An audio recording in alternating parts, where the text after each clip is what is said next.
देखा आपके बोलते हुए कोई अपोजिशन का बोला नहीं है, आप भी इसलिए बोलना नहीं. अब मैं I will request Shri Suresh Prabhu ji only for 2 minutes. Yes. Sir, I don't want to indulge into contempt of the chair, but sir, if you give me a little more than 2 minutes, that will be good, sir. Sir,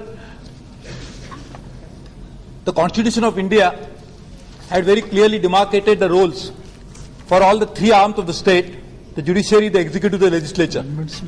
Over a period of time, we are seeing a growing friction between the 3 organizations, 3 arms of the state.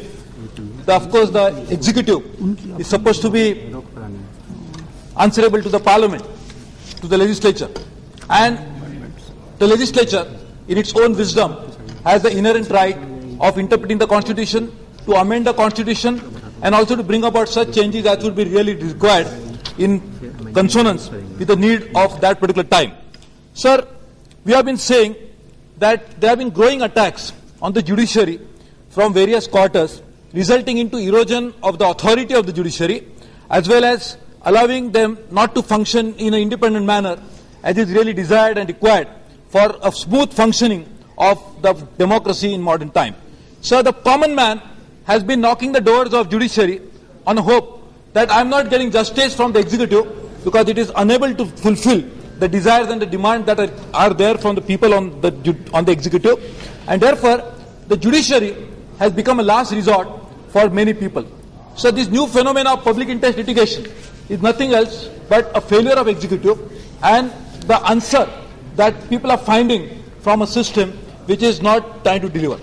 And therefore, sir, I feel that while we bring about this amendment, which is really required to be done as was advised by the National Commission for Review of Constitution, we should always be very careful to make sure that what judiciary would like to interpret, we should not try to force them by codifying a law in a manner that will bind their hands and they will not allow them to function independently. So this is very required because we have seen that even recently, some of the decisions of the executive, when challenged in the courts have given decision in favor of the petitioners, saying that probably the executive had exceeded the brief.